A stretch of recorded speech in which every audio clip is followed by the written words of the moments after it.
Viewers இன்னைக்கு ஓம்ங்கிற படிப்பில் என்ன பார்க்க போகிறோம் அப்படின்னா தப்பெண்ணங்கள் களையப்பட வேண்டும். சரி, தப்பெண்ணங்கள் எதன் மூலமாக வருது அப்படின்னா 3 விதமான அடிப்படையில் நம்மளுக்கு என்ன செய்து வருது.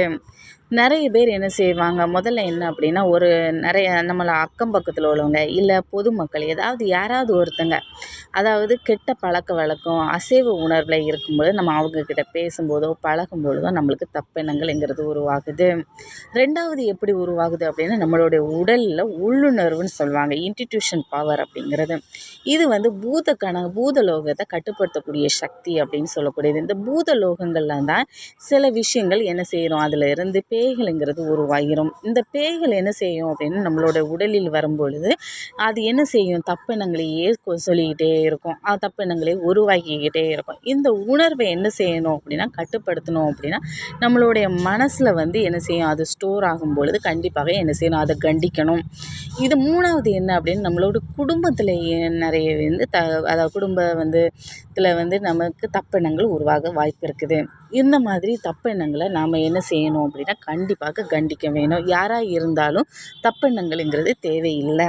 இந்த உணர்வை நம்ம எப்படி கட்டுப்படுத்துறது அப்படின்னா இந்த கார்த்திகை மாதத்தில் என்ன செய்வாங்க, மீன் முட்டை எல்லாமே என்ன செய்ய மாட்டாங்க, சாப்பிட மாட்டாங்க. இந்த உணர்வை நாம் எப்படி கட்டுப்படுத்துறது அப்படின்னா அந்த காலத்திலே கார்த்திகை மாதங்கிறது ஒரு கன்னிகள் மாதம் அப்படின்னு சொல்வது. இந்த மாதத்தில் என்ன செய்யக்கூடாது அப்படின்னா இந்த மாதிரி சாப்பிடாமல் இருக்கும் பொழுது கண்டிப்பாக என்ன செய்வாங்க அப்படின்னா அந்த தப்பெண்ணங்கள்ங்கிறது உருவாகுது. பேய்கள் உள்ள நுழையிறதுக்கு வாய்ப்பே கிடையாது. காய்கறிகள் அதிகமாக சாப்பிடும் பொழுது அதில் என்ன செய்யுது அப்படின்னா நல்ல ஒரு உணர்வு, ஆத்ம உணர்வு, நல்ல ஒரு நியூட்ரிஷன் பவர் எல்லாமே இருக்குது. ஆனால் ஓரளவுக்கு குளிர் சக்தியே என்ன செய்யும், சில வெஜிடபிளை நாம் சாப்பிடும்போது குளிர் சக்திகள் அதிகமாக இருக்குது, குளிர்ச்சியாக இருக்கும், உடம்பு குளிர், இந்த மாதிரியெல்லாம் நிறைய இருக்குது. இந்த மாதிரியெல்லாம் இருக்கும்போது அந்த ஆத்ம பவரை அதாவது ரிவீல்டு நாலேஜ் சொல்லுவாங்க, நம்மளுடைய நன்மை தரக்கூடிய நாலேஜ் அப்படின்னு சொல்லுவாங்க. இந்த நாலேஜில் என்ன அப்படின்னா சில நேரம் நம்மளுடைய நன்மைகளை தட்டி போகக்கூடிய வாய்ப்பு இருக்குது. ஆனால் அதே சமயத்தில் நன்மை தரக்கூடிய சில விஷயங்களும் காய்கறியில் இருக்குது. இந்த உணவை நம்ம சாப்பிடும் பொழுது நம்ம கண்டிப்பாக ஆத்மலாம். ஆனால் சில பேருக்கு சபரிமலைக்கு போகிறதுக்கு என்ன செய்யலை, எனக்கு பணம் இல்லை, அதனால் எனக்கு சபரிமலை நான் விரதம் இருக்கலை அப்படி சொல்லுவாங்க. நிறைய பேர் என்ன சொல்லுவாங்க அப்படின்னா எங்களுக்கு நாங்கள் எனக்கு நிறைய அடிபட்டிருக்கு உடம்புல, அதனால் எனக்கு சத்துக்கள் இல்லைனால நான் மீன் சாப்பிட்றேன் அப்படின்னு. எப்படி நீங்கள் சாப்பிட்டாலும் சரி தான், நீங்கள் விரதம் இருக்கிறதுக்கு ஒரு டிப்ஸ் நான் உங்களுக்கு சொல்லித்தரேன்.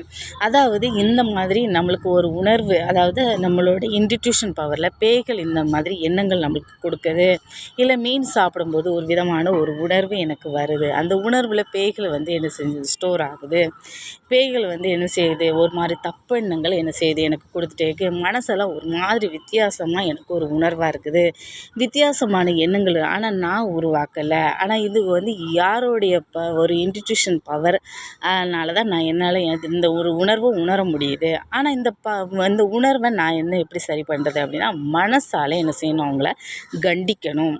அவங்கள என்ன செய்யணும், என் உடலில் நீ என்ன செய்யாத, ஏறாத அப்படின்னு சொல்லி அவங்கள என்ன செய்யணும், கண்டிக்கணும். அதே சமயத்தில் நம்ம என்ன செய்யணும், கட்டுப்படுத்தணும். அந்த உணர்வுன்னு ஒன்று வரும்பொழுது அந்த கட்டுப்படுத்தக்கூடிய சக்தி நம்மளுக்கு மட்டும்தான் உண்டு. எந்த ஒரு உணர்வையும் நாம் கட்டுப்பாட்டுக்குள்ளே வைக்கணும். அந்த மனசை என்ன செய்யணும், சுத்தம் செய்ய வேண்டும். ஒரு மூலிகை இருக்குது, அந்த மூலிகையை நம்ம சுத்தி செய்து தானே நாம் அதை பயன்படுத்துகிறோம். அதே மாதிரியே தான் நம்மளுடைய மீனை நாம் சுத்தி செய்வதற்காக நாம் மனதை தான் பயன்படுத்த வேண்டும். மனதை கட்டுப்பாட்டுக்குள்ளே நம்ம வைக்கணும். இந்த மாதிரி ஒரு உணர்வு எனக்கு தோணக்கூடாது, வெளியே போ பேயே அப்படி சொல்லிக்கிட்டு நம்ம என்ன செஞ்சுக்கணும், சொல்லணும். நம்ம என்ன செய்யணும், அந்த மனசுக்குள்ளே வரும்போது இறுக்கமாக நம்மளுடைய மனதை நாம் வைத்துக்கொள்ள வேண்டும். அது நம்மளை என்ன செய்யாது, உடம்புக்குள்ளேயே நம்மளை தொடாதவாறு நம்ம பாதுகாத்து கொள்ள வேண்டும். இப்படி நாம் பாதுகாத்து கொள்ளும் பொழுது கண்டிப்பாக நம்ம மீன் முட்டை எல்லாமே நம்ம சாப்பிட்லாம். ஆனால் நம்ம விரதம் இருக்கிறோம் அப்படிங்கிறது அர்த்தம். செவ்வாய் வெள்ளிக்கிழமை கண்டிப்பாக நாம் என்ன செய்யணும், காய்கறி உணவுகளை நம்ம கண்டிப்பாக எடுத்துக்கொள்ள வேண்டும். மற்ற நாள்களில் நம்மளுக்கு மலிவான டைமில் நிறைய மீன்கள் கிடைக்குது, முட்டைகள் கிடைக்குது அப்படின்னா நாம் எடுத்துக்கலாம். மனதின் விரதத்தை நாம் கடைபிடிப்போம். உங்களிடமிருந்து விடைபெறுவது எழிலரசி. நன்றி, வணக்கம்.